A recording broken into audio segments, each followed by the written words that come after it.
Welcome to another episode of Taviradio Xm. I'm your host, Taviface. With me is my co-host, Lycan Jonze. Hold on, is this SatAM? We got some. I thought this was a special crossover.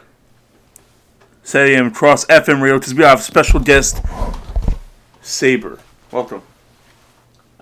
It's really dark in here.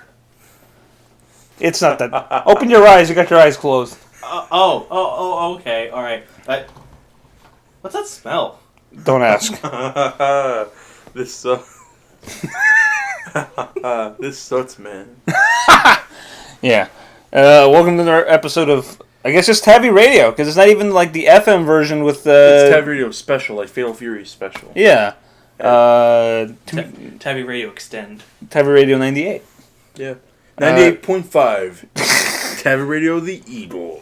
Taviradio Xm. Well, that's right, baby. We're competing with Howard Stern now. Fuck you, Howard Stern. You know, bring back Beetlejuice. Yeah. Can we get him on the podcast? Can we tell him to spell red? Spell red, Tav. Letter. That's incorrect. You tried. Alright. So what's the topic this week? By the way, I guess it's sort of like the beginning of season 2. It's season 2 pilot, I guess. This is a season 2 prologue. Yeah. Because let's just say we got some messes to clean after this one. Oh yeah. So this week, or at the time of the recording, it is our post SatAM Anime. We're currently going through our post-con depression. You guys are. I'm actually doing okay. I am. Last night I was going through the motions. Oh, that's because you saw. That's because we all hooked up with our homeboy Kisaragi, or your guys' homeboy Kisaragi. You say hooked up, and then at the end of it, we had to release him. Sadly. Yeah, we had to unhook him from his life support.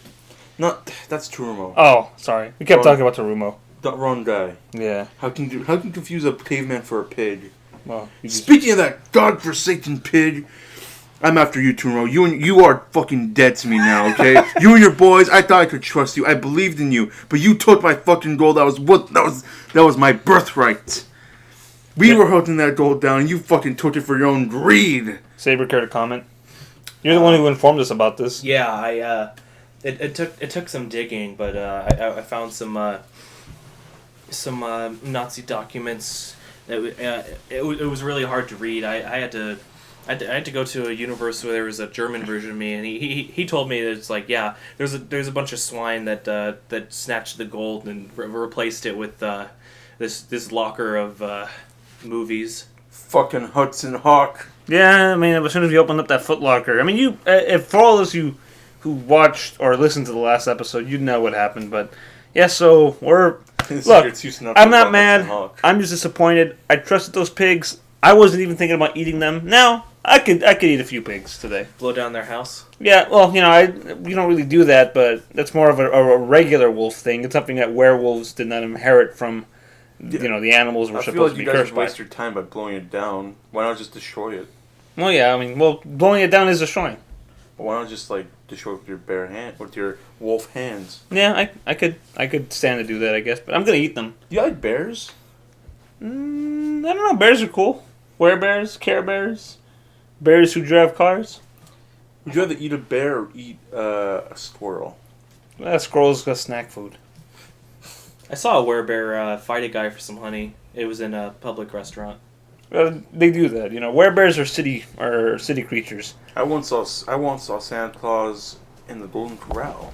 Kissing mommy? Yeah. Wolfman saw Roach. He's out of here. Oh, not again. Everybody ah! Fuck. Up. Let me arms. Oh, my leg. My leg. Yeah, so, we went to SatAM Anime. We were there. Now we have our own stories to tell. And I'm pretty sure Kisaragi will have his own stories to tell on the FM podcast. Yeah. Which you were supposed to record, but we didn't have time. We were too busy slamming each other with SNK versus Capcom, SNK versus Marvel, SNK versus my mom, SNK versus my grandpa who's in a wheelchair, SNK versus Marvel too. Yeah. There was a lot of fun to be had. Day one was a good time for us, but a nightmare for him. I think he'll explain on FM later on. But for us, it was pretty cool. We walked around. Saber here's gonna made some vlogs about it. Mm-hmm. You'll see my first on-screen appearance. So yeah, and I took a bunch of cursed images with my camera. Yeah, your camera only takes cursed fucking images. Yeah, look at them now. Your take- camera makes the convention look like it was super dark and dank. it was super. They're all spirit photos. That's why. Yeah, because we had to go and meet up with Joseph Joestar. Yeah, We did do that. which we did, and he made fun of my beard. He said I waited too long waiting to ask that question, and I grew a beard, and he was right.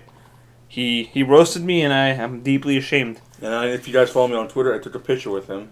And apparently he's tall as fuck! Yeah, I'm a tall guy. If they did a live action Stardust Crusaders, He did actually be Joseph. Yeah.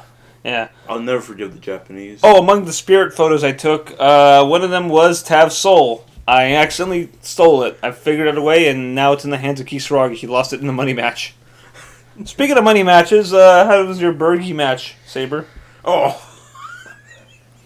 I don't want to talk about it. I believe I was asleep during this because, as a creature of the night, my bedtime is like an old person. But yeah, so I heard you lost. Yeah, I lost. And those Bergies were gone. It was 5-1. Yeesh. Woof. Hey, I thought wolves don't woof. I'm appropriating dog culture, and they can't do anything about it. Yeah, I got a dog. You think he appreciates this? He's the one who wakes you up in the morning and say, "Tav, I got a boner." Yeah, but you think I appreciate that, huh? You think our president, Dogman, the magical dog magician... Is it weird that we established that the president of our world is a dog, and then the president of Dragon Ball GT is a dog? Not GT, it's the Dragon Ball series in general. Is a dog. But our dog president is Dogman, the magical dog magician. He was partially blind at the time. No, now he's fully blind. Wow. Dogman, a dog with all the powers of a man. Is he a man or is he a dog? Yes. But he's magical. So what else did we see at SAC Anime? I took a picture with a thick Makoto cosplayer. Oh, yeah. Really now? I haven't seen that one. You were there. When? You were next to us. What? You took the... No, did you take the picture or did he take the picture? I took the Crash Bandicoot picture. Oh, yeah. Gotta post that one. Only, which we established, Crash Bandicoot. Crash Bandicoot only exists because he runs on the memories of 90s kids who will only remember. Remember when Sonic when they die out and they forget him, he will be glossed to history like Tears in the Rain. Remember when Sonic killed a bunch of government officials and jumped out of a plane to San Francisco? Yeah, it happens. What hero? I mean, what's Mario's body count? Like human body count. How many humans has Mario killed? He's actually wanted in Argentina. Yeah, there you go. But no, he's El Doctor Amigo. Oh, did you see that? Yeah. You see that, Saber? What? You see Dr. Amigo? I think I might have. Hold on, let me pull this up. Intermission.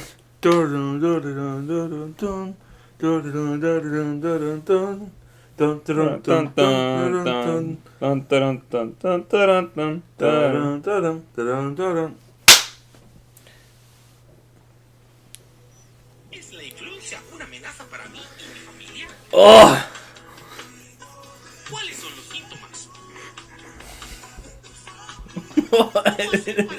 This isn't Mexico, right? We're just here in the States. The little girl is frightened. I like how they're using like a Spanish version of the Mario voice. Okay, if I go to Dr. Amigo, can I ask if he's there? You have to. Isn't he the practice holder? I guess. Now, when you say thick Makoto, are we talking about the Makoto from Blaze Blue or the Makoto from Persona 5. Persona 5? Persona 5 Makoto. Okay. My favorite Makoto. Right. Best girl. Yeah. Understandable. We're a man of culture. Speaking of Makotos, remember that Makoto figure statue we saw that you said we could... It's nice, but... could never display it. You could never display. Even if I lived alone, I could not display that because I just feel it's a sin. All right, quick question. This ties in with our anime-based discussion. So you guys bought a lot of figures over the weekend. I bought a lot of figures over the weekend. Yeah, he like out of every one of us, he probably bought the most. Way to waste your work money. I wasted my meal boy money. Oh, we're on a low budget again. Oh God. I can roughly say. Back to filming at a park and eating ramen noodles. And another episode funded by food stamps. That's your meal for a month. On the real low key talk, I do not have food stamps. I'm a working man. I make money. I eat money. And I shit money. Oh, cool! You sound like my dad now. No, okay, but seriously, we saw a lot of figures over this weekend, some of which are very lewd. I need to know, as you guys are more figure collecting, I assume that you guys are more into like figure collecting and figure culture than I am, because as you see, my only figure collection are my Funko Pops over there. Yeah. And Power Girl. Yeah. And my Lego Batman thingy. Oh, nice. And don't forget your elephant, your Ganesh. Yeah. Doesn't he bring good fortune? Yeah, anyways. But my question is, you talked about I could never display that at home. Yeah.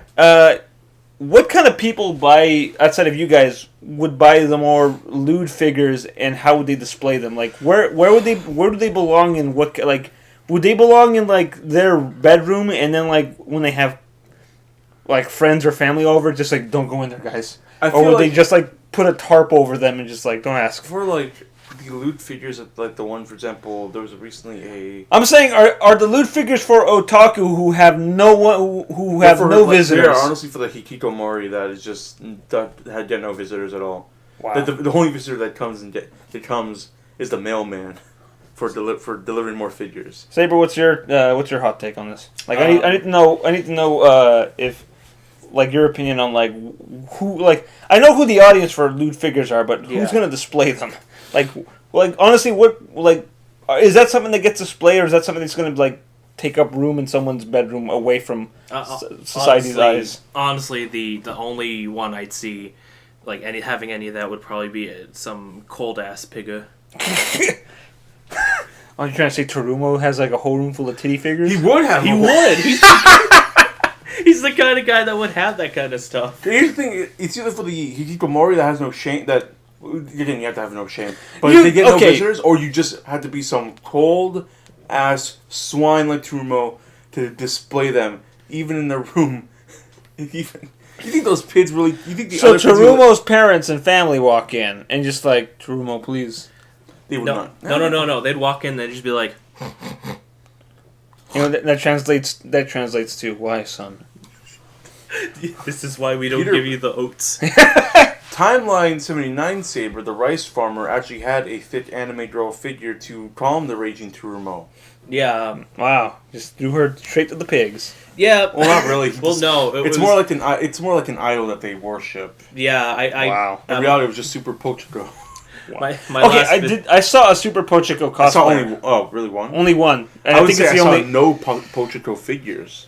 Which is weird. But I did see... a lot of Sonico. Well, actually, no. I saw one Pochiko figure. But it was probably swiped up pretty quickly.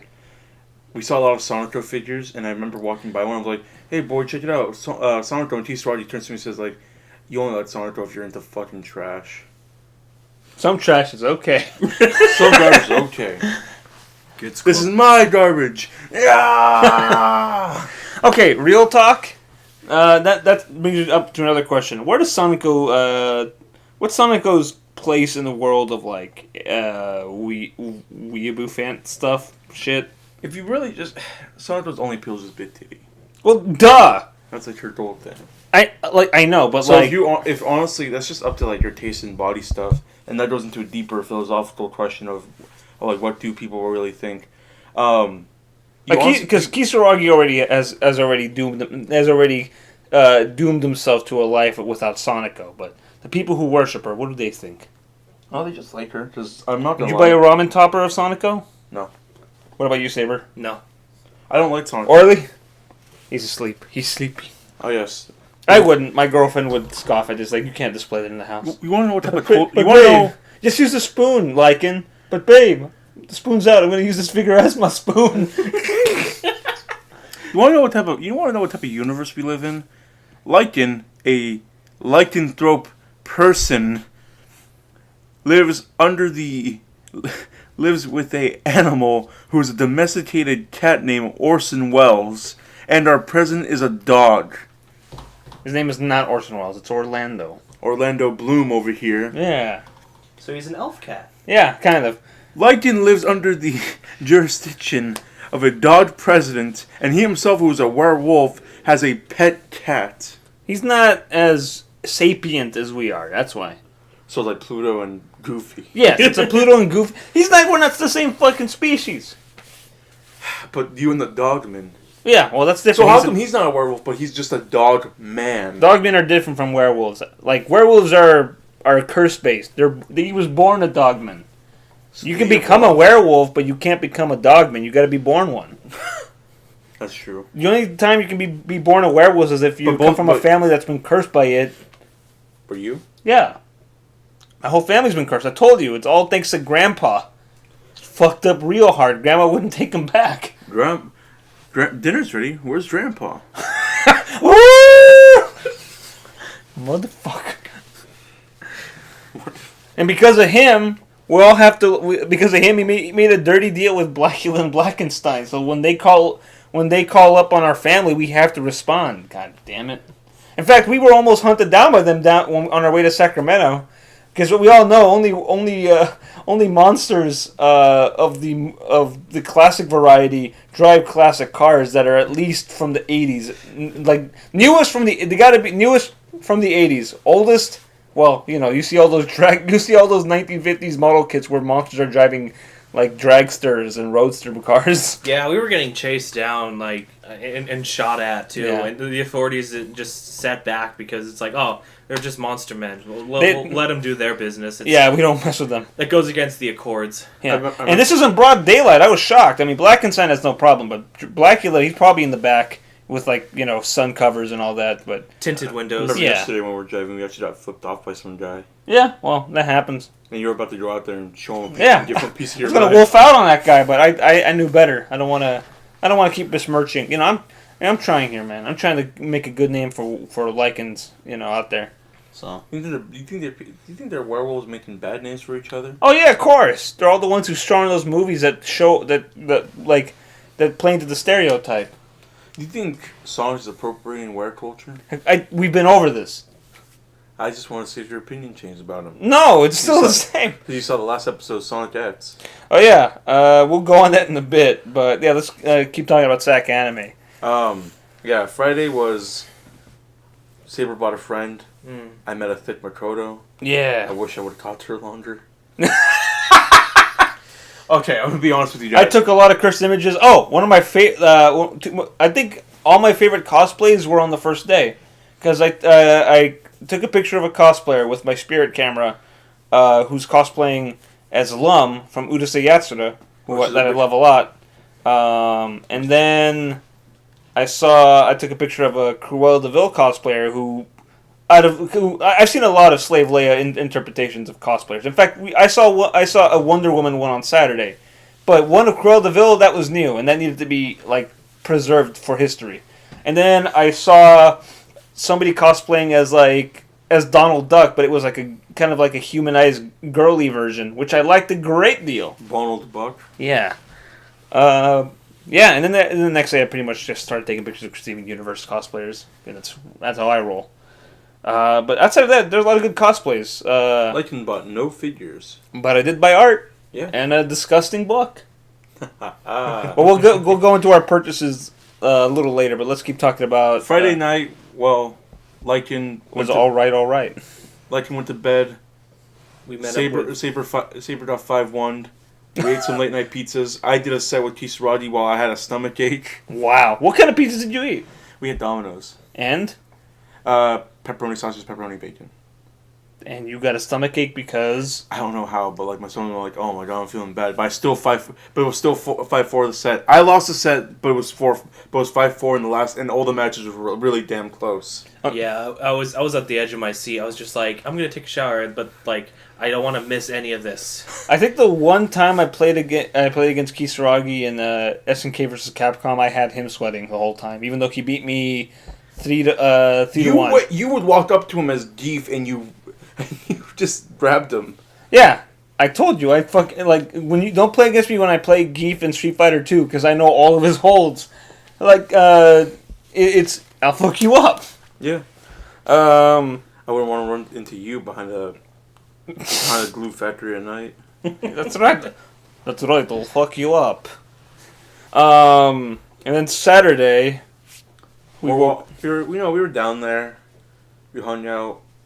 We watched a part of Shrek 2 in the morning. Yeah, we watched a part of Shrek 2. And sadly, we didn't get to finish the rest of Shrek 2 because you wanted to show Saber the Watsinator trilogy.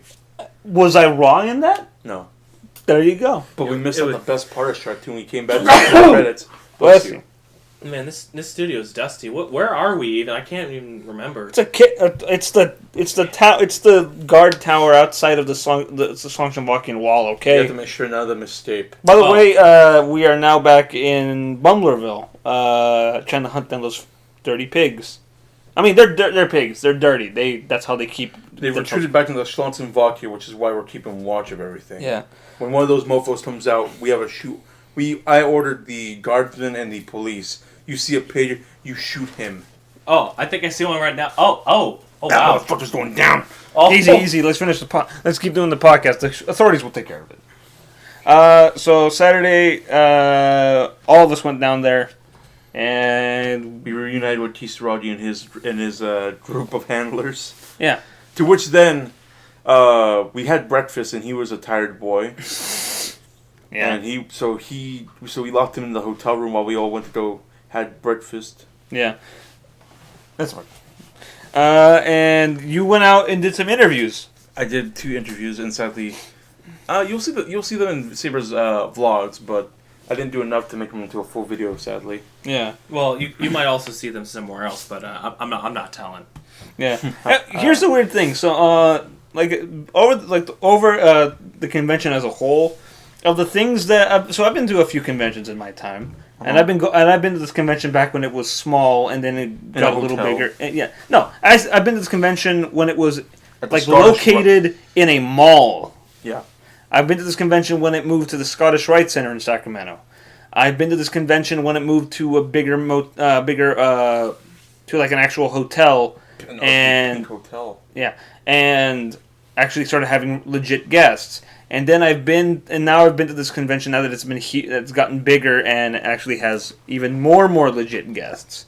And I gotta say, one of the biggest culture shocks was being surrounded by all the cosplayers of the kind that I would only imagine seeing on Instagram, and it was a kind of a shock. It's just like, wow, they're here, they're real. No big cosplayers that I know actually showed up to it. Oh no, like there's not. I mean, there's a few local ones that are big, but you have to know them. I don't. I don't either. Like, you're not going to see, like, just... Although I did see a couple, like, women who were trying to, like, really hard to look like Jessica Negri. Best Negri. Yeah. Probably did a better job than she does lately, Bobo anyways. Kun. Binder Ball. Bobo Kun. Obviously, no Momo-kun's going to show up. No, I'm pretty sure there's a house band. Oh, yeah. After what she did... That's why there were signs there saying, no cows allowed. Wow. I was out there patrolling. Even though I did come across a few cosplayers who were hanging out in, like, the hallway, sitting down, singing along to that Moo song by Doja Cat. Oh. Yeah. They weren't dressed up like cows. No. Anyways, and you guys didn't see the guy with the shirt that says "Traps aren't gay." Sign my shirt. I did see him, and I didn't. What? You didn't interview him? Ask him, like, can you tell me why you're wrong? No, this is Friday. Oh. No, I saw him on Saturday. I saw him on Friday. Oh, I saw him on Saturday. Again. Well, he had already a lot of signatures all over his shirt. What does that tell you? People are wrong. The masses need to be destroyed. I'm gonna snap my fingers because I did buy an Infinity Gauntlet, boys. We're out here. It's a cesspool of degenerates. Was this your home? Go to SAC Anime. Was this your home? It was beautiful. So yeah, you. I bought an Infinity Gauntlet that has messed up my hand since then. And I can't. It's too much power. Yeah, like seriously, since Friday night until even now at the time of recording, my hand is still sore from putting that on because it is very stiff. Cool. And so, what did you guys buy on Saturday? Big Head. I bought a Big Head Sakura Mato. I got Dragon Ball figures. 2 Figmas. I got some. I got some more prints, and then that was a gift for someone special. Nice. Which I saw. It's pretty good. Yeah. I like what they're doing a lot with these Figma figures lately. That it's not just like Nendroid. These Nendroid figures. I really enjoy what they're doing in terms of like what kind of properties they're like licensing. Oh, like, Saber and I had a talk the other last night about how we should stop comparing Funko Pops to Nendroids. It doesn't make sense. Like Funko Pops are meant to be just like displayed like normally. Nendroids you can actually like have cool poses and stuff. Like, if you get tired, it's like, I don't like that pose anymore. I'm going to change it up. Yeah. But also, Funko Pops are super cheap to buy. So. Yeah. For example, how much was that in Nendroid? Like, it was $45. In tax, it was almost $50. Because for some reason, even though... welcome to California, taxes. Anyway, the Nendroid was like almost $50, right? Mm-hmm. And it's Wonder Woman. Yeah. And then you go to any store and you find a Funko Pop Wonder Woman, and it's like $10. Yeah. So, for $10, you're getting something you can display on your shelf and be like, oh, hey, this guy likes Wonder Woman. With Nendroids, you're getting like, oh my god, this guy really likes Wonder Woman. Yeah. But now that's for his lady friend, so people will say like, wow, she really likes Wonder Woman. Yeah, it's like how people are like, oh man, Tavo really likes Archer from Fate Stay Night because I just spent $80 on a rare Figma that's out of print. But yeah, I bought a Friday night. I bought a Hunter figure from Bloodborne. Yeah, it was pretty cool. Mm-hmm. I think that figure was more expensive than because you actually mine was more expensive. You actually had the most expensive Figma out of anybody there. Yeah, but I bought 2 of them. So one of the things I like that I actually also enjoyed doing walking around was just going through Artist Alley. Man, that was cool. Yeah, because.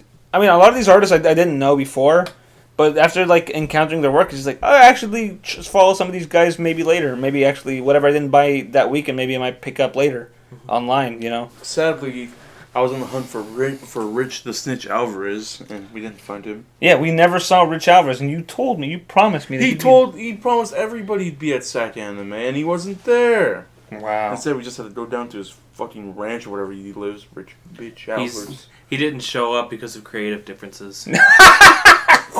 Yes. And then you guys met Richard Epcar, even though we went to a panel of his on Friday. Yeah, we went to the panel. Then we met him on Saturday nights. And you discovered that like we mentioned before, he's a giant man. Because I'm a tall guy.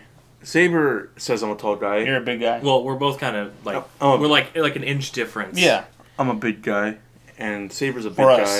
And then Saber said when he saw me in the airport when we picked him up. By the way, we actually picked up Saber at an airport the night before SAC Anime, and we had a sleepover. You know, talked a lot about the Tavo lore. This is my sleepover. This is my sleepover, and we had to watch Dragon Ball GT. God damn it! We'll get to that. Oh god, that's just Saber sad. said that when he saw me in the airport, he was intimidated by me. Wow.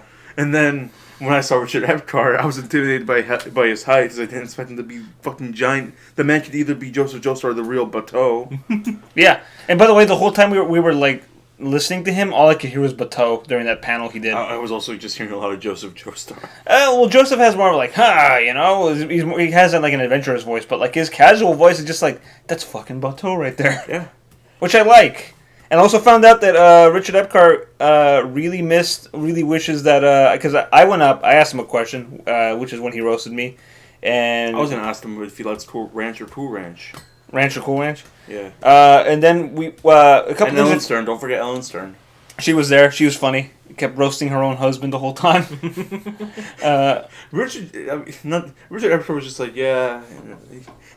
When someone asked him, like, what do you guys try to describe each other? He was like, ooh. He was really nice about it, and his wife just went into it. Yeah, but so I asked Richard, is there any show that ended soon or was canceled too soon that you wish could have gone on more because you really liked it? I'm using Bobobo as a reference, and he's just like, they might bring that show back. I'm like, sir, please don't keep my hopes up. Apparently for him, he really liked doing Lupin the Third, the Red Jacket version, which is pretty interesting. And then somebody asked him what his favorite character he liked the voice, and he right off the bat he said Raiden. Yep. So Raiden is his favorite guy, and then he got to say something special for you, Saber. Yeah, in me power. I got to have them. I should have him say that. Can you please say "in me power"? In me power. Yeah, I got him to say have basically Joseph versus Raiden. Which I listened to, and that was fantastic. I didn't get to see the footage yet. I'll show you. I listened to the audio version of it, and it was just great, man. I didn't even get to see him actually say it aloud. Just hearing it was awesome. No. And then that was Saturday. And then Saturday, we bought some art. I ran into this artist who pretty much does black versions of a lot of characters. Black Krillin. Yeah, I got a big print of Black Krillin, which I loved a lot. But mostly I went over there because one thing I don't see a lot that I wish I could see more. A lot of people don't talk about Proud Family. I think that was a great show. I shared a couple laughs about the Proud Snacks. I did. I talked to her about Proud Snacks. Like, how can a man keep himself in business with snacks that hurt people, that cause food poisoning? Hey, let's look at Captain Crunch. I can guarantee so many kids have teeth problems because of Captain Crunch. Fair. Mm-hmm. And she had two prints that were fan art of Proud Family, and she had a deal. It's like you can get your choice of a big print. I'm like, I'll take Krillin, and now I have that. Yeah. And then I got my girlfriend some cool kitty print. And then I really thought about getting the Smug Wendy's fan art print, and I didn't. Instead, I chose to buy an Arrow Guru book from the Faku booth. I asked Tavi to tell me $60 for a Faku skateboard. I said I would. That it was a Faku X Omocat collaboration. I literally said I would do that right now on the spot. But I realized, one, I don't skateboard. Two, I don't know if I want to display a skateboard in my house. Lycan Jonze, you've stayed? I used to. You met Jaikin Loans. Oh yeah, so I met another Wolfman at the convention, and that was fun. And Saber took a picture and video of that, I guess. Yeah, so, he almost attacked me, but I held him back. I told him he's cool. He's with me. Yeah. This guy's full wolfed out, which is very bold of him. Very proud. He's a wolfman and he's proud. And he's somewhat controlling himself. Yeah. That's the one problem about going full wolfman. Your instincts get the better of you. But he's out there. I see you, Wolfman. Oh, and then Saturday, Saber and I wore matching shirts. Yeah. And then the last day of Sunday, T-Roy and I wore matching shirts. And then, back to Saturday.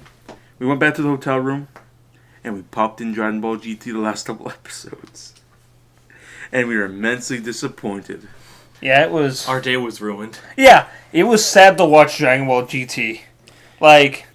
It was sad to watch Dragon Ball GT because, one, we realized the animation was really cheap, really slow, and it's like the people behind the show forgot how to do fight scenes, even with a low budget. Because then, today, when we're recording this, early today, we watched some Dragon Ball, and that's from the 80s, and who knows what their budget was like back then, but those fight scenes are smooth, man. The episode we watched had, Krillin and Goku fighting each other, and the scene where, they're in the sky and they're coming back down, fighting each other, that had some really fluid animation. Yeah.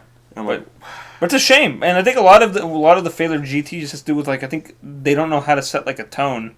And they don't, because while with Dragon Ball in the movies, they had Toriyama. Well, with the movies they had Toriyama's designs, but with with Z they had his story, and then you had an actual visual thing of the manga to go off of how scenes should be framed and whatnot. Also, you could tell GT was cheap because they really literally set every episode in a post-apocalyptic version of the Earth to not draw people anymore.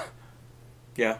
I mean, which is fair because a lot of Dragon Ball was set in mountains and desolate places, but still. Yeah, Goku. During the Piccolo and Goku fight in the original Dragon Ball, the World Tournament Stadium was destroyed. Yeah. And then Goku versus Vegeta takes place in a bunch of mountains. Yeah. The Cell Salt is a barren wasteland. Yeah. Also, the GT was like just lacking in music, which is really sad. There was so much silence. There's like no tension building. Which is why I literally like said, there's an entire like the fight between Goku and Nova Shenron is Nova like Omega. once what? We're talking about the Nova Shenron. Yeah, the Nova. Yeah, he's just chasing him around like an abandoned building, and there's no music, and it's really slow moving and sad. Like sad because it's just like this is boring. It is. Goku's like, what? I can't do anything. What am I supposed to do? I'm like, Goku, you literally go Super Saiyan 4. He doesn't until he does, and then it doesn't matter. I don't understand at this point why Goku isn't just like, okay, there's giants that are like harming the Earth. They do not want to fight, unlike Cell or Kid Buu. These people, I don't understand why he's just not full business mode. I'm gonna destroy these mofos once and for all. Yeah. But yeah, we saw the end of that, and then we ordered some burgers, and there was some drama about ordering burgers because apparently the DoorDash people in Sacramento are dormless beings. Yeah. Actually, we'll cover that story in a bit, but let's take a break.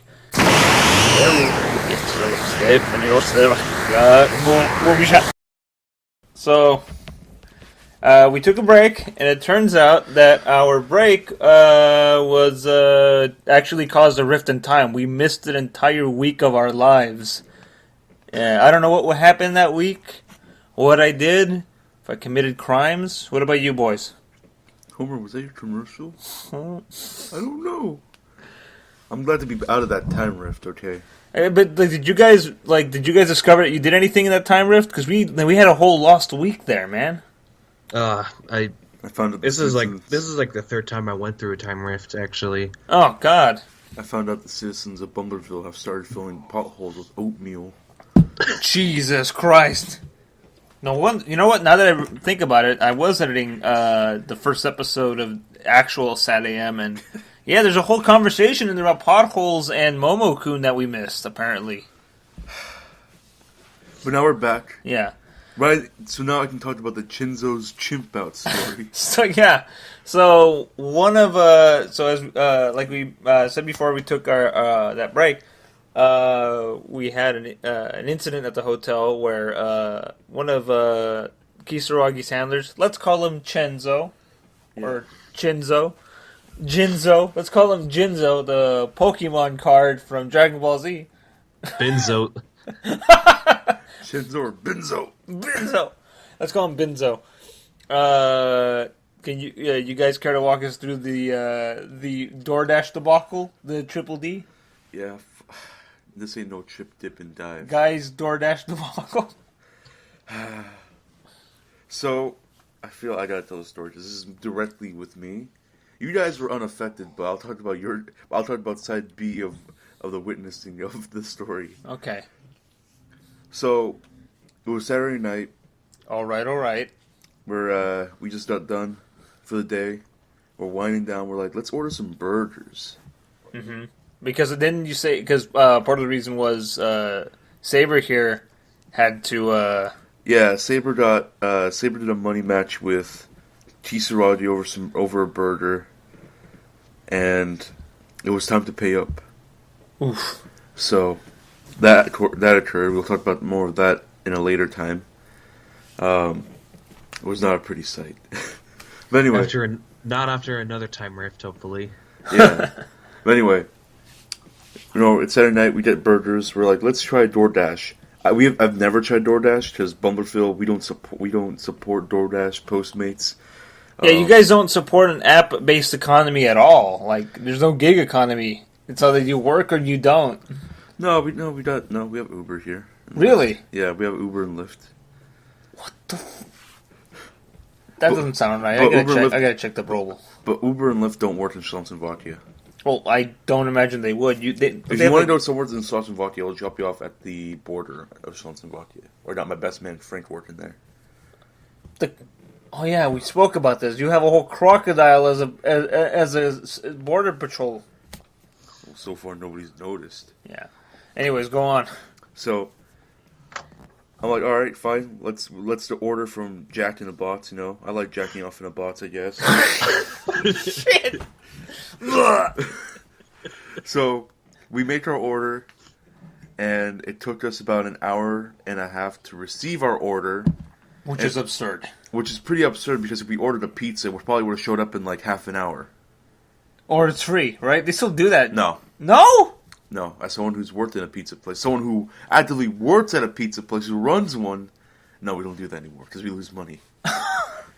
You think I can trust an animatronic to drive a car?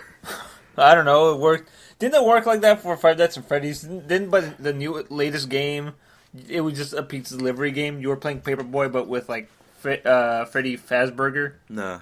Oh. Freddy Fartbear. Saber, you played these games. That's Terumo. He loves these games. Yeah, Terumo's the one that. Can we get Terumo on the call in? I need to ask him. Do you just run a legitimate pizza place at the end of this series, or is there still like a murder mystery that only game theory apparently can solve? Only 90s kids will remember this. I mean, as of the current time rift, when we woke up, Terumo sent us a message about him doing a cover band. Oh God! But No, but back to this. So DoorDash took an hour. DoorDash took an hour and a half, and then they called Chenzo several times. Yeah, that was weird, right? We gave them context. Night before, we ordered a pizza around like 11 p.m. Yeah, and we ate pizza. Those mofos showed up in like an hour and like about half an hour. All right, give or take. Maybe it was like less than half an hour they showed up. Did they deliver it to the door, or deliver it directly to our hotel door? Wow, that's impressive. And I even tipped him because of that. Because he looked like a good guy to me. Yeah. But anyway, these DoorDash people kept calling Chenzo. They're like, we're not sure we can even park over here, or we can go to the hotel. Oh my God! Which made Chenzo have to wait out there in the hotel lobby for about half an hour. He said he waited out in the street in the cold, and Saber and I can and I can tell you can attest that when we after the burger debacle, we went out to go check out the rave at the convention, and when we walked out there, it was not that cold. It's not. It wasn't even cold. No. Maybe because I'm a big guy, but like you guys are big guy for you. But maybe you guys are a bit of smaller boys than me, so it's not that. It wasn't that cold. To be fair, it was like pretty mildly nice actually. The hotel room was way colder. Yeah. But anyway, that happened. He comes back with a big box of the Jack in the Box stuff. Everybody's in their meals. Everybody has their meals, and all I get was my 2 tacos. Oh. And I kept telling Chins, and I'm like, all right, I got my tacos, but where's my burger? And then we all noticed that like, hey, I don't have my burger, but they gave me my drink, but I don't have my burger. So I go to Chenzo, I'm like, hey, they didn't bring me my burger. And then I start trying to tell him, like, it's their job, I just want them to bring me my burger. And he has this chimp out, he's like, no, I don't want to call them, I don't want to wait out there in the cold again. I'm like, at this point we're telling him, like, we'll call them. Wait, at one point, somebody mentioned, like, suing, and he's like, you're really going to sue him over a burger? This was Tisarolo who said this, by the way. Oh. Tisarolo threatened suing DoorDash over a burger. And mind you, that's pretty, that sounds like him. Hey, I didn't know Kisaragi was kind of a litigious guy. He's a regular Richard Michael Alvarez over here. I just wanted my damn fucking burger. And he kept saying, like, well, why don't you make a new order for one? I'm like, you motherfucker, I already spent money on this goddamn burger. I just want my burger. He's like, you can have my burger then. I'm like, I don't want your damn burger. That's your burger. I paid for my burger. That's robbery. That's highway robbery. Meanwhile, Saber and I were already chowing down on our burgers. We're sitting at the table. And we're trying, like, the tension is so thick in the room, you can cut it with a knife. And I just look over to him and I'm like, so, tomatoes. Saber, y'all got Jack in the Box in Colorado? And I'm just like, yeah, we do. I just never go there. Oh, and then I'm like, so you don't like tomatoes, huh? Yeah, because I was pulling out my tomatoes, and I'm just like, no, you want them? He's like, yeah, I love tomatoes. We're I'm pretty sure it made things more awkward by tomatoes. I love tomatoes. Tomato soup. Tomato soup. Tomato salad. I love tomatoes. Tomato soup. Tomato pie. Tomato. I guess that's it. Is pizza a tomato pie? But in New Jersey, it's that reverse spiral pizza. Yeah. But anyway, that happens. Chenzo was so goddamn adamant for a good while for us not to call DoorDash. He was back. super against it, and like the thing is, you kept trying to tell him, no, we'll call them. It's fine, Chinzo, please. But he did it on his account, so we had to use his phone. But but even then, like you guys are like, dude, you don't have to call them. We'll call them on your behalf. We'll speak to them. Yeah, because you ordered this on my behalf, so I gotta call them on the behalf of my order. Yeah. I just wanted my damn burger. You had 2 tacos, you would have been fine. No, I'm a hungry boy. But anyway. Oh, hungry boy, confirm? Yeah. You confirm for Smash? I hope. I'm waiting on my call, Nintendo. Yeah. But anyway, I want to remind you guys that even though as much as I'm kind of exaggerating a little bit, Chenzo was the one who was exaggerating a lot of it. Like again, he had his like chimp out about it.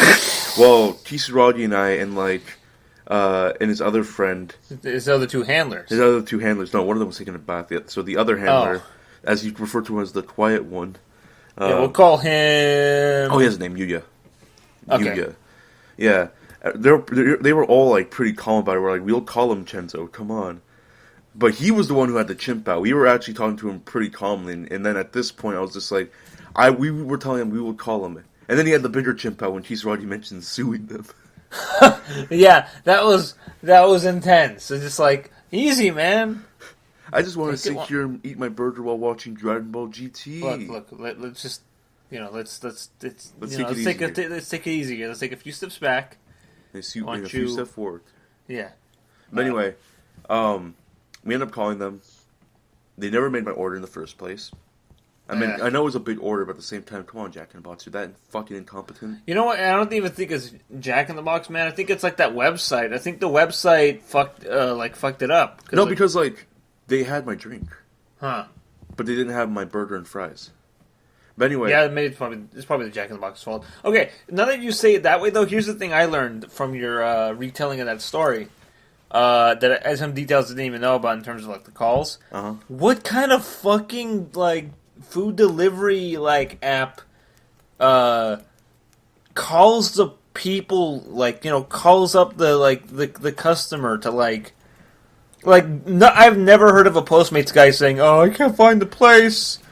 I don't know if I can park." Nobody. Part of the thing is the invisibility of the situation. You don't call your customer and say, "Oh, I'm having a hard time finding parking." It's no, you figure that on your own, and that's it. I don't know. You live here in Sacramento. You dormless beings. But anyway, we finally called them after Chenzo's chimp out, and much to his dislike, we finally called them on his behalf. And then they said they never made the order, so they gave us back the credit for the order. Nice. In which we used that money back to make a new order for me. And how long did that take? And that took about 45 minutes to get here. Ugh. And then, I think at that point, Saber and I were already at the rave. Yeah, you guys were at the rave. You bounced. Yeah. But anyway. We're peace. I was like, I'm going to go downstairs and wait for the food. They're like, okay. I go downstairs. I wait for 15 minutes. I'm out there. Out in the cold. In reality, it was pretty nice out. Compared to the fucking hot heat of the day. So, here comes one of the DoorDash guy. He runs up to me. He's like, Chenzo? I'm like, yeah, that's me. He's like, alright, here's your order. Are you Chenzo? Yeah. You don't look like your picture. Well, I get that's an old picture. That's an old picture. Don't worry, I'm his brother, Benzo. Okay. Oh, well, I can't give it to you. It's got to be Chinzo or not. It's got to be Nerf or nothing,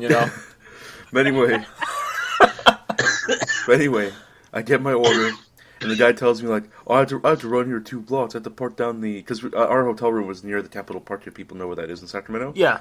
So we had to park 2 blocks away near the Capitol Park, and then run down and bring it over to me. I'm like, oh, man, that sucks, man. Have a good day. Have a good night, man. He's like, oh, that's rough, buddy. And then I'm in the elevator, and I'm thinking to myself, I'm by myself, so I said out loud to myself, like, why couldn't you just park out in the front? Well, I don't have money for the parking meter. You're not going to be there that long, bro. Or why couldn't you even park in, like, the hotel, like, little parking thing they have? He could have done that. He's a dummy. I'm pretty sure that's what the fucking Domino's delivery guy did. Yeah, he's a dummy.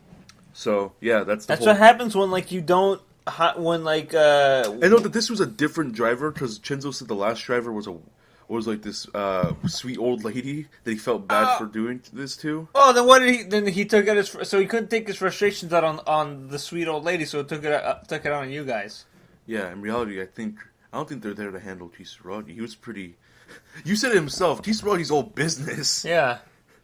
So I think maybe they're here to handle Chinzo instead. I don't know. From the looks of it, I think that might be the case.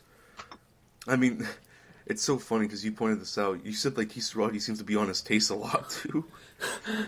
Yeah, okay. I mean, I don't want to, like, put Shinzo on blast, but... He doesn't listen to this. Okay, but Kisaragi did tell him while we were waiting in the elevator, it's like, oh, Shinzo, I just got a whiff of your hair, man. You need to wash it. And he's like, I'll get to it. It's like, what do you mean you'll get to it? Does Kisaragi have to tell this guy what his mother should be telling him already? Dude, if I had, like, I would be so embarrassed if I had my friend tell me, like, yo, Lycan, you gotta take a shower. It's just like, it was like, what do you call me, a smelly werewolf? That's offensive, my dude. No, just eat the... I use mane and tail every day. But yeah, like you said it best. That Kisaragi in front of his friends are like, it's all business. Yeah, it's like you told me that these guys were here to handle a caveman. It seems it's caveman's here to babysit all these boys. And no, except for Yuya, because he's pretty tame. But like, no, Yuya takes care of himself. He's the quiet one. He's what. And I notice he never sits with his back to a door. So I'm assuming that he's seen some shit. He never sits his back to the door because he's always watching. Exactly. I'm pretty sure this guy, he has a fucking contingency plan for whatever's gonna happen. It's like, oh, all right, any moment now, either this werewolf guy I just met could wolf out. Tav could have one of his classic Mio Boy breakouts, or Shinzo might have a chimp out. Kisaragi will handle himself, but if need be, I'll use my. I'll have to put him in a caveman proof headlock. Which, by the way, no, I'll have to put him in a block of ice. Yeah, I gotta whip out the freeze ray. He's the Batman of Kisaragi's group. Either Kisaragi Superman, Yuya's Batman. He's got a contingency plan. Either Tav can snap his fingers at any moment with that glove on. Or the Wolfman, or that wolf guy's gonna go full. Which I find offensive, but to be fair, my people have had a bad history of that. So, anyways, so that was Saturday night, and like I said, Saber and I, we went to the rave. We saw a lot of cool stuff. We saw some Jedis out on the dance floor, actually. Yeah. Prequel Jedis or current It was prequel Jedi, I think. Well, I mean, because if it's gonna be a prequel Jedi, because all the Jedis are dead currently. Yeah. The Bedis. Yeah, so you wouldn't really have Ben Kenobi out there raving. Yeah, it was just some rando Jedi. He had a double-sided lightsaber, and he was just kind of like, He was dancing around with it open, like, I thought the Jedis were supposed to. I mean, he must have been a Padawan because he didn't know control very well, or a poser. So. Okay, so here's my question because I want to ask you guys this. It's always. SatAnime's rave is infamous for music. So what was the music taste of the rave? Oh, what was it like, Saber? Was it just like standard raver music? No anime songs? I don't remember any anime songs. No, it was usually raver music and some memes. But when they finished up the rave, they used that a remix of Every Time We Touch. Oh my! So I'm just like, oh my god, am I back in Am I back in 2007 YouTube where people are making quote unquote AMVs of like their favorite pairings and they just use like uncredited fan art? Hey, Oh my! By the way, hey, you guys remember when Tav did that one time with his Sonic X Tails video. Man, they just started playing my Sonic X Tails video at the rave. Yeah. There was an AMV contest, and for the past 3 years I've been wanting to like make something ridiculous and just submit it to the AMV. You could do that. I don't know why you don't. But I'm trying to think, what would I make the AMV about? Just submit your Man of Steel one.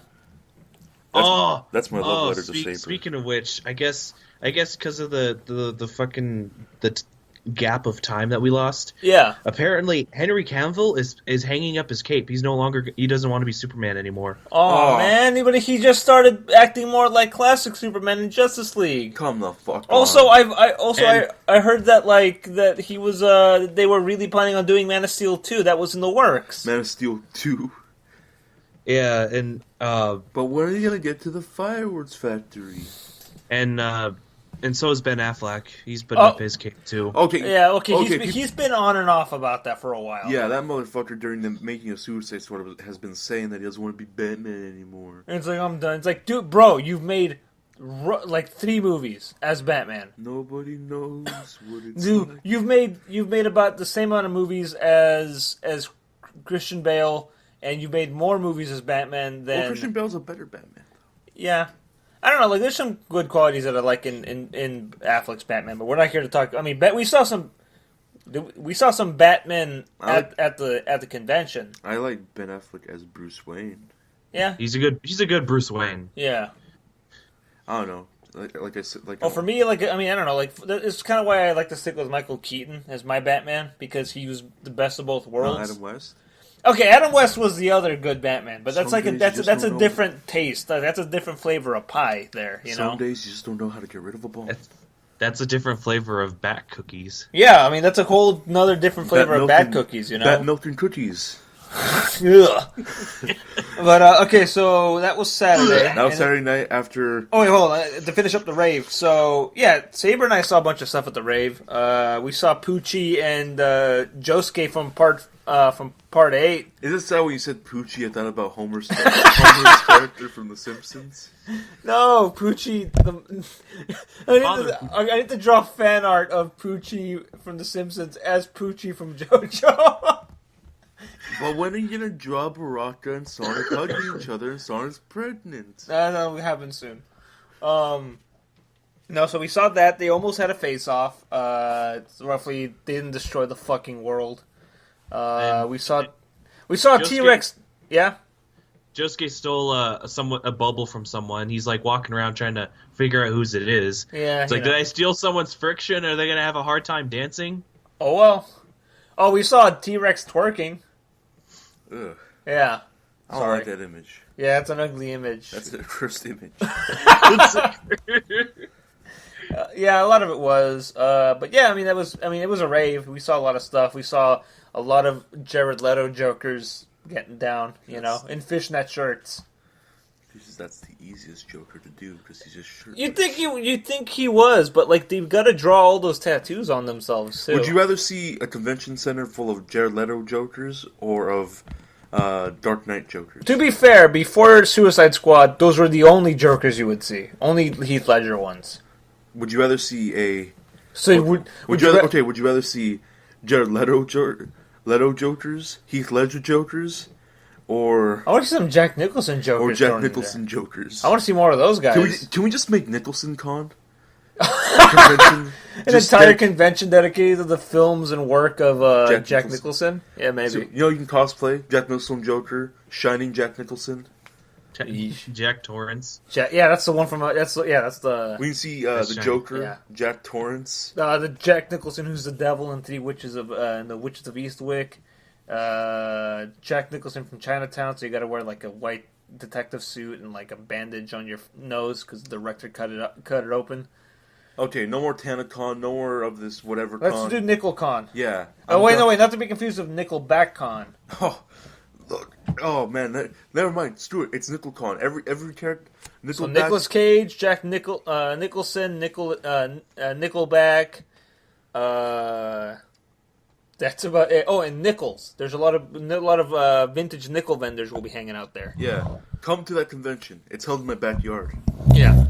So Actually, no, that's TAFCon. Never mind. I already booked that place. yeah. So Go to the second location, NickelCon. yeah. So Saber stayed till the end of that, and I ducked out to go back to sleep. And then Sunday morning happened, and we were getting ready to go. Yeah, we all hit the vendor hall. Yeah, to pick up some last items. I picked up. Vendor hall was pretty much the day I picked up my items, to see if there were any sales. Lycan picked up no figures. No, it's not my bag, man. You guys were the figure guys. We'll talk about our purchases in a bit, but I took more pictures with my Michael Chew box, which is what I'm calling it now. With more. Where is it? Oh, it's in the pantry. It still has cheese that's in it, so I'm still eating out of it. I took more pictures of Overwatch cosplayers, and you guys pretty much scoured for more figures, right? Yeah. Kisaradi's only thing was because when he goes home, he has to go by train. So they needed. There was this one vendor. There's the only art vendor in the goddamn whole hall that just thought to themselves, what if, so people don't ruin their art, and it's not kind of like a waste to sadly have it wrinkled or something, what if we put cardboard with the art so it can stay still and flat? Yeah, I thought about that. That's a pretty good move. The thing I would do, though, I think people who collect art from convention, on the regular, at that point, they usually bring their own binder or big portfolio or folder to carry their art around. Usually, that's true, but unless you're me who goes home and frames the stuff. For me, what I'm planning on doing is if I go back again or to other conventions, most likely I'm gonna just start buying smaller prints and putting it in a big binder of art. So that's fair. Yeah, I would actually much rather collect them in a binder. Also, I'll be putting up my Krillin poster soon over here in front of the recording studio. What? Are you framing it? Yeah, probably. But Krillin. Krillin, because he's Black Krillin. But anyway, yeah, let's start with your purchases. Yeah, so Sunday we did that. We cleared out. We had a little auction because we recorded a parcel popping video on Saturday. We pretty much got rid of some stuff. Because in reality, I ended up the only use. I'll talk about my purchases, but pretty much Sunday, we all of us went back to Castle Wolfenstein after having a last feast at that place we ate at. Yeah. And then you brought Saber and I back to Castle Wolfenstein. And Saber got to overlook over the Czechoslovakian border, which I'm not cool with that crocodile being so close. What do you mean you told the crocodile? I don't know. I don't trust him. He's got cold blood. You're a fucking werewolf. You should kill him. He's a crocodile, man. I've seen some good crocodile werewolf fights. They're pretty evenly matched. Sort of. I don't know. I've seen the Wolfman once. The one with Benicio del Toro. Does he fight? I think he fights a crocodile in that one. Huh. Anyways, so our purchases. So what did you... let's start with the guest. Saber, what did you pick up? Overall, the whole thing? Yeah, overall the whole thing. Alright, well, I guess my most expensive one is this Figma of the Hunter from Bloodborne. Because that was $110. Cool. Yeah, I remember it. I didn't know it was $110. It's just that's pretty impressive because back in my day, a figure like that would be sold only at a video game parlor. I mean, and would be made by McFarlane Toys and would have no articulation at all. I mean, you still see those figures at that GameStop because you'll see Walking Dead Daryl Dickdown $20 figure that can barely bend his knees.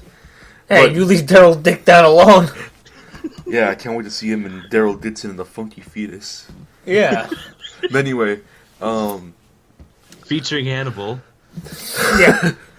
But anyway, I got a bunch of art prints. The one I'm staring at right now is Naoto Shirogane from Persona 4 failing to eat a burger because it's falling apart on her.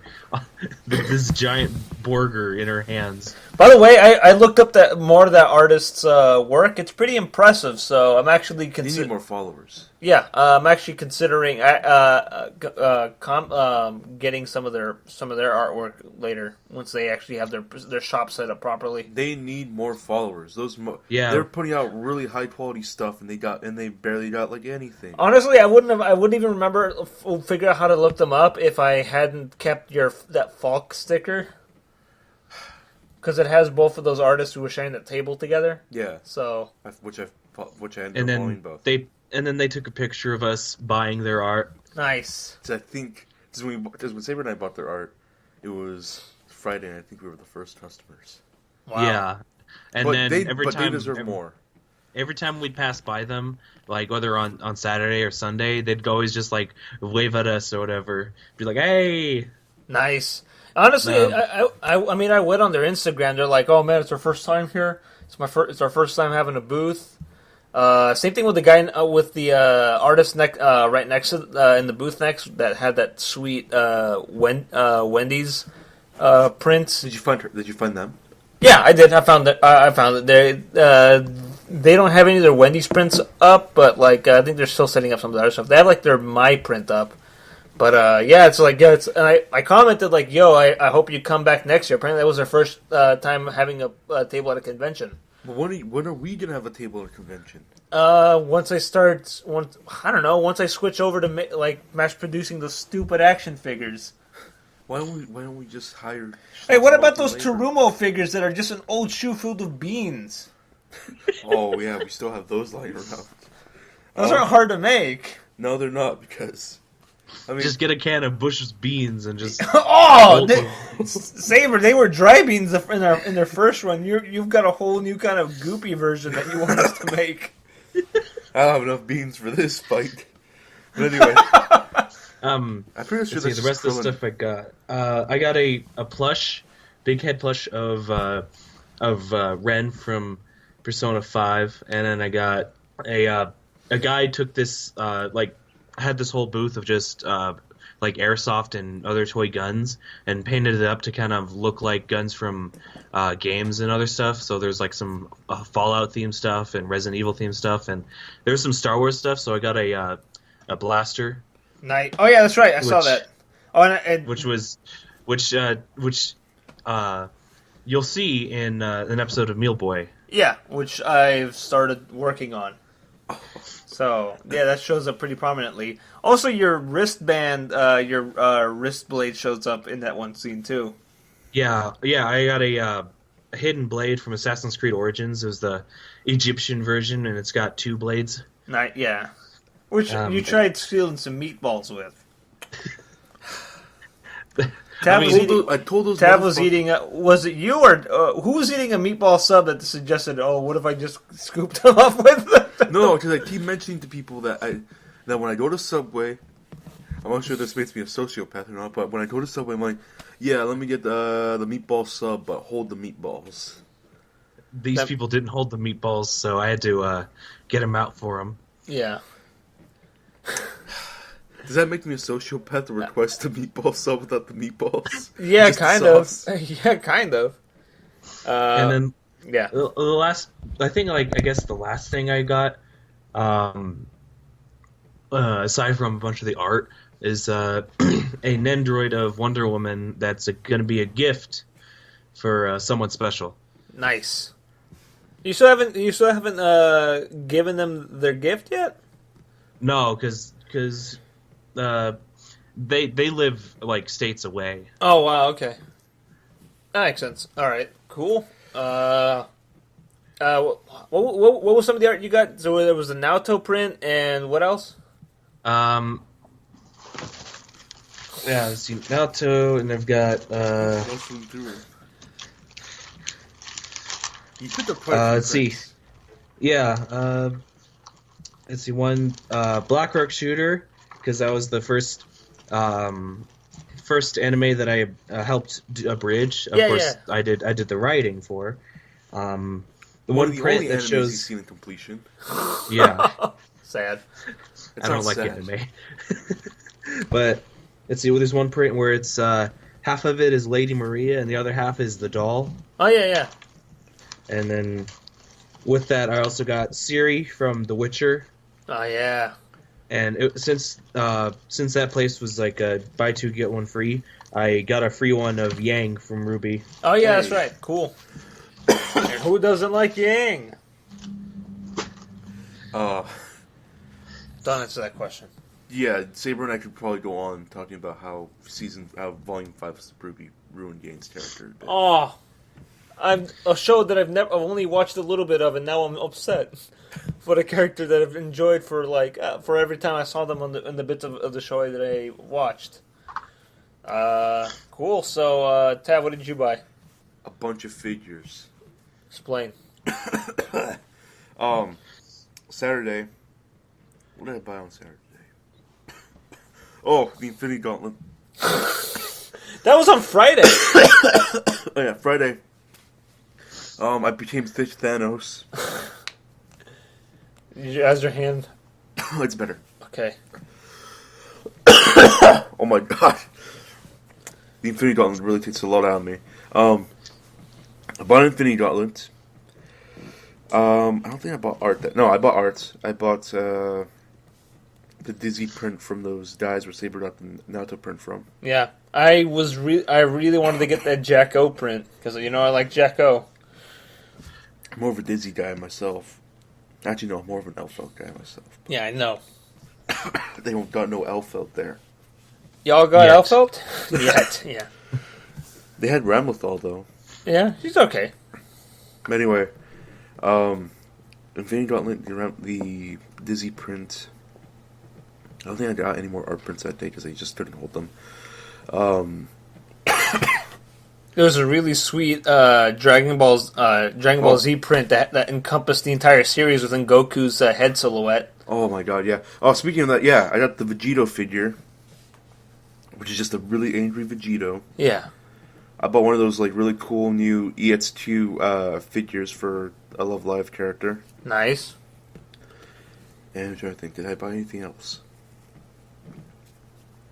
I don't think I bought anything else that day. Oh, the big head? Oh, I bought that on Saturday. Yeah. Saturday was the big head. Okay. Oh yeah, Saturday, Taviradio and I, this is when he finally showed up, so we bought big heads, then we bought hats, and then we bought matching t-shirts. Aww. And then Saber, oh yeah, on Friday, Saber and I bought matching t-shirts, and we wore that. Yeah. we both actually wore that in the 2 videos we filmed. Yeah. And then on Saturday, Taviradio and I, we got matching shirts. We also got technically matching figures. There's I bought a Vegeta one, and he bought the Goku one from the same set. I bought 2 Figmas that day. One of them being the Archer from Fate Stay Night, and the other one being a Love Live character. And then more art prints. I bought. Oh, never mind. On Friday, I bought all my art prints. Because I bought the Sauce family dinner one. Oh yeah, that's right. The best one. Found me some good Naruto art around here. When we saw that, it was like, this is it. This is the best art. There's no way anybody can top this. All right. Yeah, I saw some Sauce and his brother are hanging out or doing whatever. But come on, Sauce with his loving wife and child eating salad. Come on. Oh, man. Yeah. And Sunday? Any final pickup purchases on Sunday? Yeah, I bought another EX2 figure, but this time for one of my favorite servants from Fate, Saint Martha, in her bikini outfit, because I'm a fucking pig. Not just kidding. Yeah, well, can't win them all. Can't win them all? You can't beat them all. But anyway. But you can... Oh, wait, not... But you can't beat them all. Yeah, I was going to say that. Alright, what you buy? Friday, nothing. I just kind of schmoozed around, kind of scoped out all the artist alley, see who... You took first images? Yeah, so Friday, during the whole convention, I did take, I brought a special camera that essentially amounts to Joseph's, it pretty much takes spirit photos without fucking breaking it. So in a way, it's like the stand that Dio only uses fucking once in Part 3, the one that people say is Jonathan's stand. Which simply it kind of is. Yeah, and regardless. Well, what if? Yeah. So yeah, it pretty much takes spirit photos, but the spirit photos pretty much turn everything into cursed images. Starting with one of my own, and then one of Tav, where I accidentally took his fucking soul, and then that soul ended up getting into the hands of Kisaragi, who won it in that money match against Saber. So. No, he won it in the money match against me. Oh, against you. So yeah. He won it against Saber. But Saber sold him a burger, and then I tried to take it back from him. And you lost your own fucking soul to Kisaragi. I mean, to be fair, the set was in my favor. Because he and I played a couple sets on Friday night. Uh-huh. And that was 5-4. And Saber didn't tell you that was probably the most intense thing he's probably seen in a while. Yeah. Well, it was for your soul, so... No, Friday night was not for the soul. It was just Kisaragi and I playing. And then it was a little insane. And then Saturdays when we did the actual fight for the soul, and I won the first set. It was 5-4, and I made a pretty killer comeback. But sadly, when we streamed it, they streamed the first 2 matches, and then the Wi-Fi at the fucking hotel was a piece of shit, so it cut out me making a 3 comeback, and then me winning the 5-4 set. And it came back in the middle of the last match. And then it was perfectly streaming fine. Tisarolo's set where he 5-3'd me, and then the last set where we got another 5-4. No. So see, regardless, you lost it. I lost my soul regardless, but I want to put it on paper that those sets wasn't fucking free for him. All right, I need to put that out on paper. All right. Well, he still has your soul, so he can. I don't know what that entails, but I don't know what he's gonna do with that. I took a bunch of cursed images. They became less and less cursed as I became more proficient with it in that space. But in terms of actual purchases, I waited until Saturday and Sunday. I really only bought like a few things. I bought first I bought a print of I met this artist who specialized mostly in drawing characters, usually like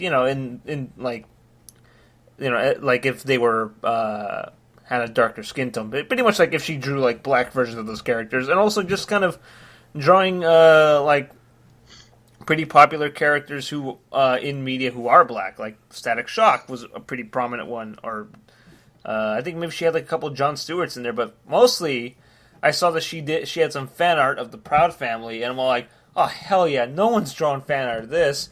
And also I love the Proud Family. So I picked up 2 prints from her, and for doing that, that entitled me to a free large print. I picked her Krillin or Brillin picture, and that was awesome. And now I'm gonna have to put that up and probably add the 2 Proud Family ones to as like the first pieces to my little art portfolio that I'm gonna develop. And this will make a fine addition to my collection. Exactly. And then I decided, I'll pick something up for my girlfriend too. She likes cats. There's a good artist there who has a lot of great little watercolor prints of really cute kitties. So I got that for her. She hasn't put it up yet. I got to actually ask her where the hell she put it so we can put it up. And then I realized I'm lugging stuff around. I'm lugging my camera around. I can't keep doing this.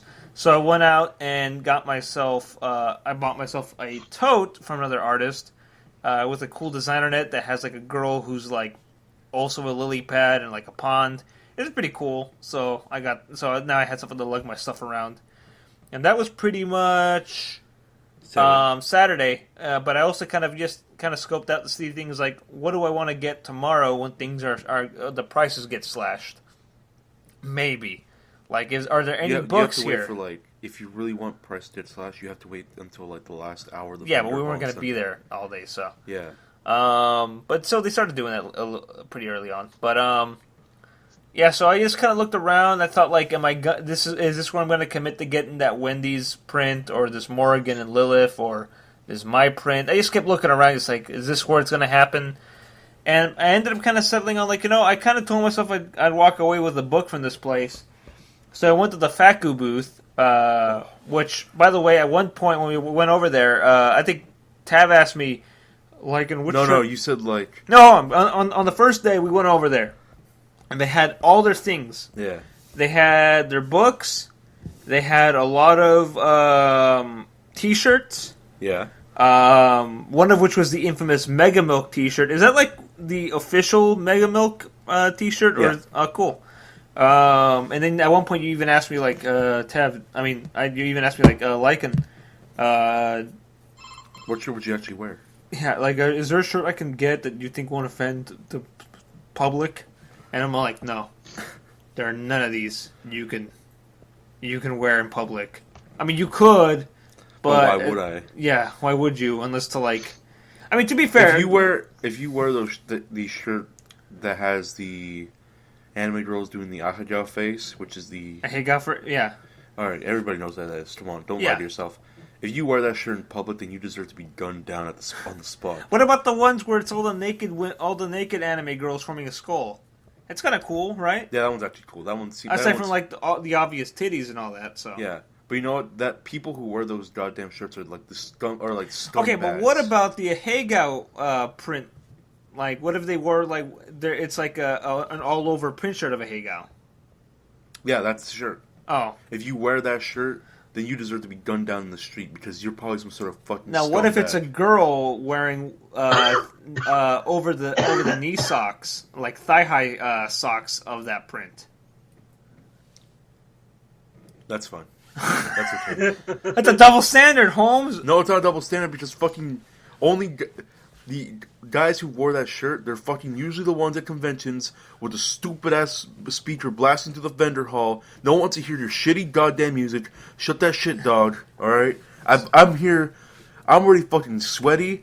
I'm already bumping into people. People hit me in the face with their backpacks while I'm trying to be courteous about my backpack. Oh yeah, and first day you were pretty like, oh man, am I whipping people with my backpack all day? Yeah, I was pretty self-conscious about myself. And then second day, I didn't even bring my backpack. I was holding things by hand because I'm like, all right, I'll just hold things by hand because I don't want to bump people with my backpack. It's already pretty crowded here, especially on Saturday. And then when I started doing that, I was holding my big head soccer thing from Fate's Day. Right.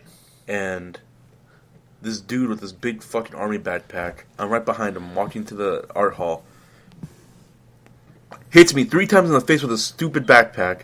Doesn't even turn around or say shit. I'm literally just sitting there like, did you not just notice you hit me in the face with your backpack 3 times, you fucking asshole? I was ready to fucking, like, if you don't turn around right now, I'm about to fucking bust your kneecaps. Jeez. Alright. Wait, well, speaking of backpacks, Saber, didn't you get one? Oh, yeah, that's also one of the things I bought, is just to carry all the stuff that I had. Yeah. And then I had the Ren plush sticking his head out of it. Yeah, I remember that. But yeah, we were at the FACU booth. They had a bunch of like Cool stuff. erotic T-shirts and literature. And They had skateboards. Oh, that was the thing. They had a lot of cool skateboards, and I jokingly asked Tav, give me $60. I want to buy one of these guys. And I said, yeah. And I said, yeah, sure. I'm like, oh wait, no, I was joking. I don't skateboard anymore. I'm not going to display a skateboard in my house. My girlfriend's going to be upset at me if she sees me bring this Darling in the Franxx skateboard that has like 02's ass right at the bottom of the frame, you know. There's this whole... By the way, I went on their website. All those are still available. I think except for the a few of them. Some of them by fucking Zone Tan. Yeah. There was this whole saga of Saturday of there was this whole side story of Taviradio trying to find something 02 related for his little sister. She loves 02. And he didn't think about getting her like that skateboard. No, because he didn't want to walk by the factory booth. He did not want to be tempted. That man is married. That man is married. He did not want to be tempted by any. He did not want to be tempted by any witches. Anyway, during the whole time, 02, like anything related to her, was scarce and overpriced. Like there was a figure of her just like standing her in her normal, like not even her like pilot outfit, just her like normal uniform thing. Mm-hmm. $40. No, man. We found a big head version of 02. He's like, yeah, that looks like something I could actually get her. $70. No, man. And we're thinking to ourselves like, yo, we dropped like 35 on like ours. Why is this one so expensive? And yeah, pretty much he ended up just getting her an art print, and he was just like, well, you know, This will do. This will do for now. Yeah. But anyways, back to the Fat Guru. So yeah, I mean, eventually the skateboard started running out. The Omo Cat one that was really the only one that wasn't as explicit and kind of cool looking was gone. But at the same time, I wasn't going to spend $60. And if I do think about it, I can just go on the website. But I did end up picking a book because it wasn't I did end up picking a book because it was the only book that wasn't covered in titties or ass that I could have in my home and just have it sit out in the open and no one would think twice about it. But it's also by a book by Shintaro Kago, who I did some more research on, and that has been around since the 80s. And he's like a pretty well-known and prominent Ero Guru artist. And part of the reason I picked this stuff up is because, like, you know, as gross as I think Ero Guru is, I kind of think it's kind of cool because like the artwork is very unconventional, and it reminds me a lot of the artwork from Uzumaki. I'm mad at the fact that last year they didn't have they had the director of LA Blue Girl show up and actually do a presentation where they would show us LA Blue Girl, and then he would talk about it and then do the whole thing. Okay, to be fair, there were a few things that we missed out at the convention, which I'll get into after we're done with our purchases. But so I bought that book and I started reading it at the hotel, or at least skimmed through it. I'm like, this is a gross book. There's a lot of gross shit in here, but you know what? That's fine. I'm okay with this. I fucking picked up a real ghoul book here. This is a real ghoul book, but yeah. Yeah, and that was pretty much the last thing I got over the weekend. And yeah, that was it, man. Yeah, I mean that was most of the weekend. And here's some things that we missed that I noted as we on our last day. One, I found the gaming room, which was near the free autograph line. God damn it! It was like tucked away apparently, and then the screening room, which none of us ever thought about going to check out some. What were they screening? Actually, nothing of interest for us, at least for me. Like it was just like TV shows that I wasn't into or stuff. Oh, what the hell! But that was over at was over at the Sheraton Hotel where we checked in, though. Oh. So it was in that building across the street that got watch shut. Well, I'm still pissed at the fact that like, why the hell is the gaming room tucked away on the bottom floor and it's the free autograph stuff? Which even then we walked by and I never noticed it was there. Anyway. No, it was because it was tucked away. It was like underneath. Why is it tucked away when like on the top floor you have all the other gaming stuff? Why is this one tucked away? Like you would think that the gaming room would be like that's a TCG or something. The CCG or like the tabletop stuff, but it's like tucked away, man. I'm pissed. Yeah. I wanted to enter the Naruto tournament. What about you, what about you, Saber? Would you have entered any of the video game things? I mean, I wasn't really looking for anything like that, but I mean, because I wouldn't really know what was there, other than like the Naruto game Tav mentioned. Well, yeah, I gotta show off my Sauce State. What about the Smash tournament? It was only on Friday, apparently. Saber doesn't play Smash. I haven't played Smash in like years. Oh, come on! I mean, you play it once, you pretty much know how to play it forever. Saber plays PlayStation All Stars. Oh, do you think they would have had that game there? No, actually, I'm surprised that like they didn't have the. I'm surprised that out of all the gaming tournaments, they didn't have Jump All Stars. They didn't. No, Jump All Stars is so broken. Don't even mess with that. They didn't have tournaments for Under Night. Wow. Or Blaze Blue Cross Tag Battle. Or any Blaze Blue or Guilty Gear games. You'd think the game with the actual Ruby people in it would be at this convention. At least Baby Tag being in the whole thing. Yeah. But the fact that they didn't have any like other actual like anime fighters tournaments at all. That's obscene. Tekken, Street Fighter Melee only.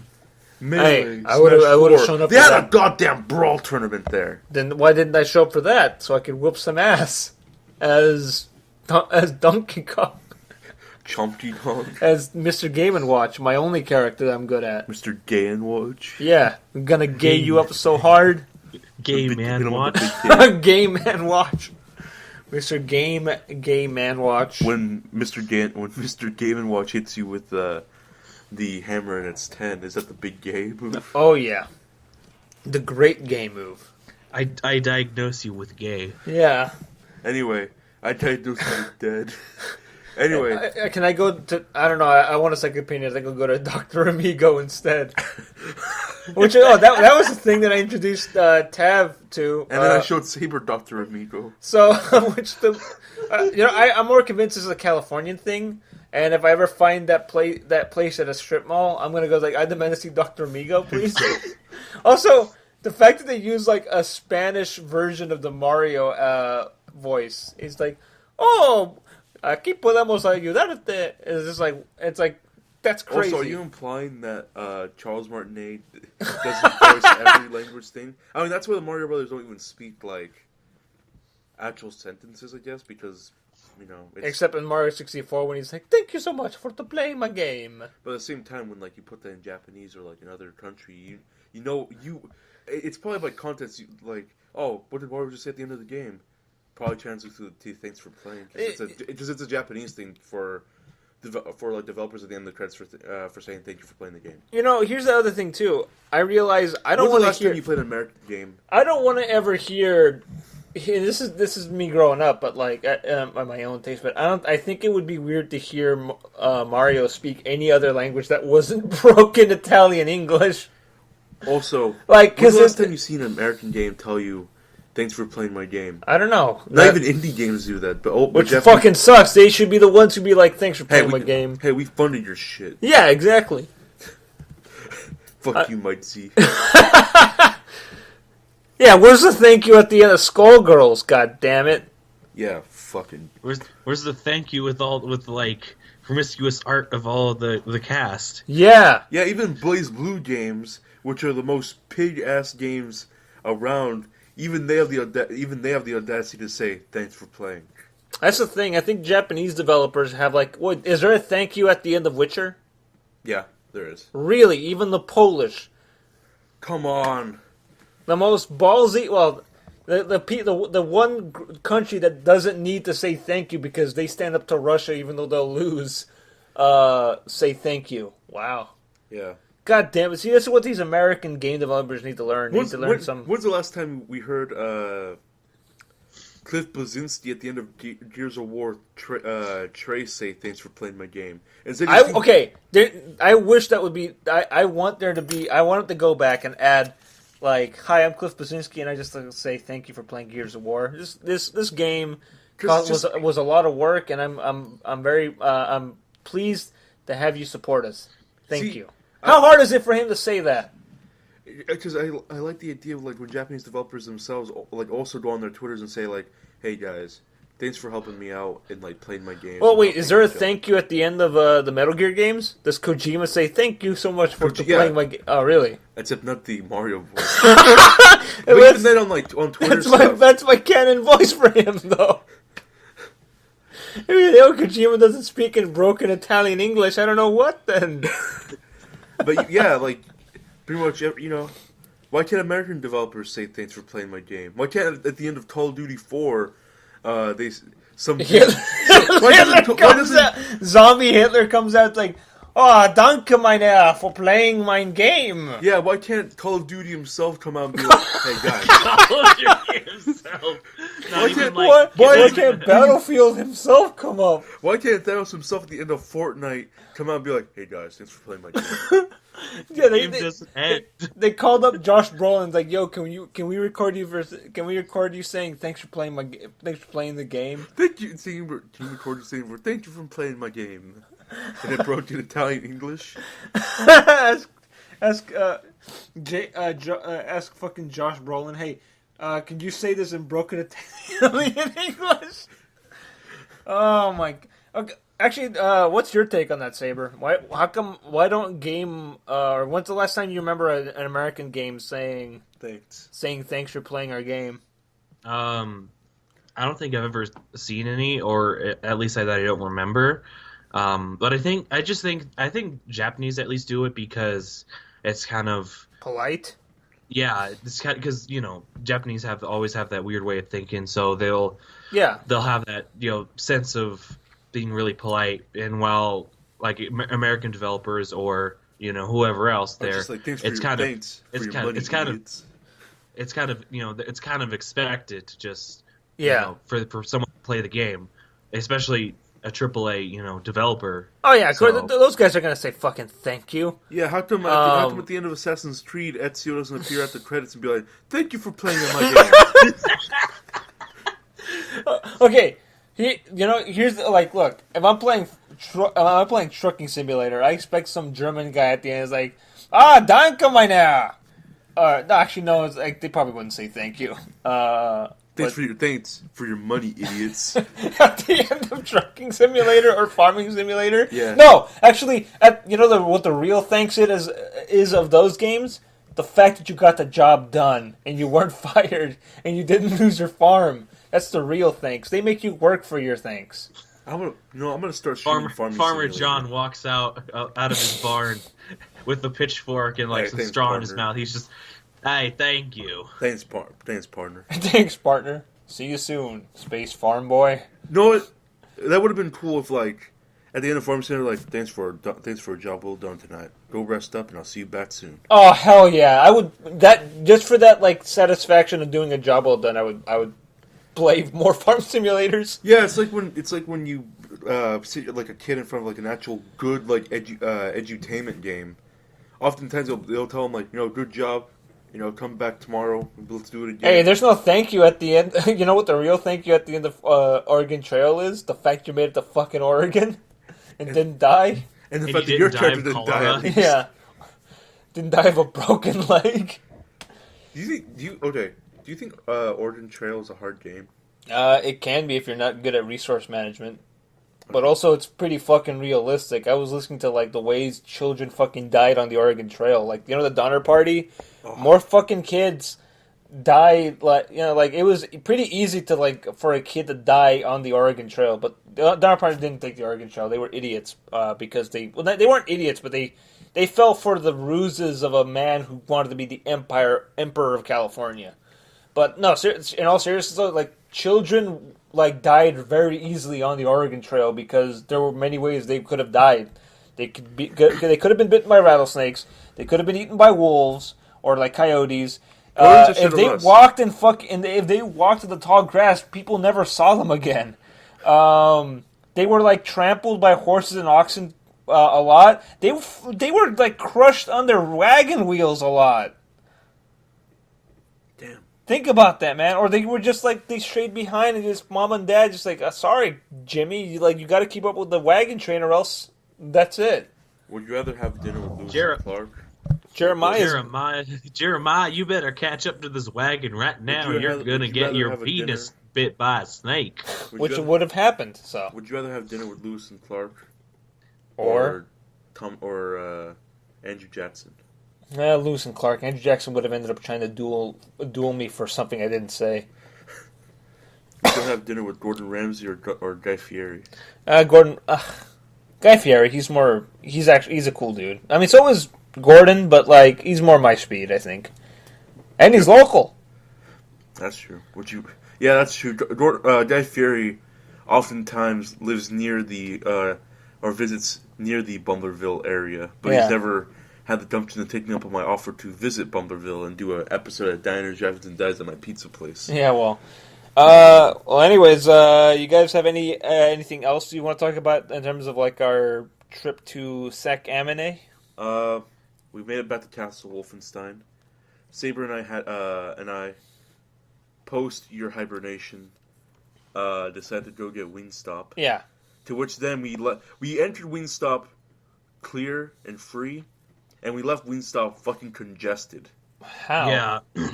You can tell. You can just tell by listening to us. So, okay, but is that a case of con plague? Because I didn't pick up any con plague when we were there. No, I didn't pick up. No. It's purely we entered Wingstop. We're clear. We can breathe. We can see. We can fight. And we left, and we're just congested. We're just hobbling our way home, our way back to Castle Wolfenstein. Wow. Post the Wingstop, and even then now. I went to the doctor recently during my time rift, and I now have to take some medicine. But Wow. just drink cough syrup. Yeah. But anyway, yeah. You drinking cough syrup not recreationally? Not recreationally. God, no, Mostly man. nasal spray stuff. 'Cause I'm just really... I've been congested since Ugh. that fucking Wingstop. And I don't know what happened to me. And I'm pissed. I'm Call suing Wingstop.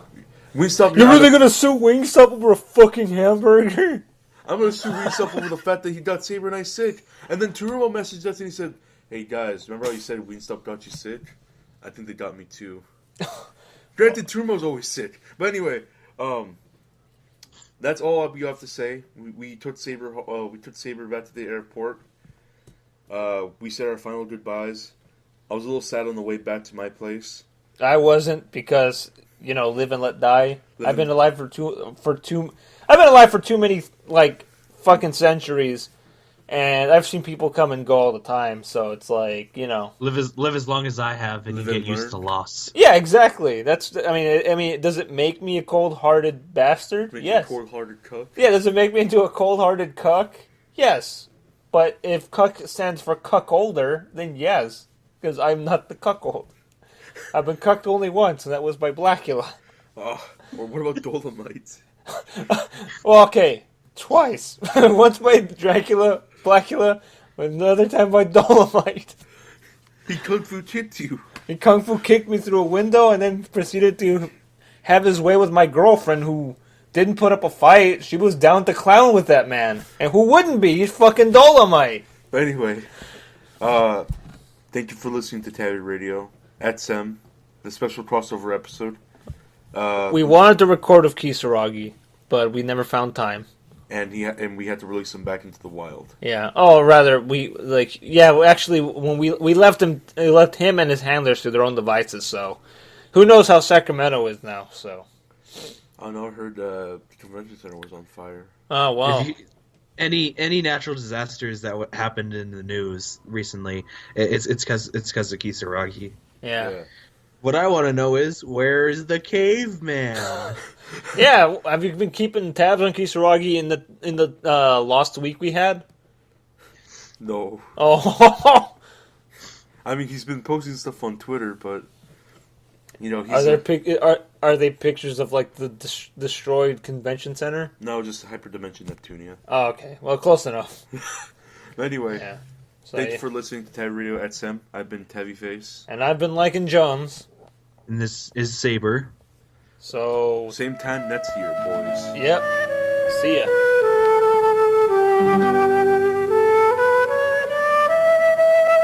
The Pastoral Call. Calling on you briefly this evening, where you live, where you work, where you relax, is Father Tom Tripler, Assistant Pastor at the Basilica of the Immaculate Conception.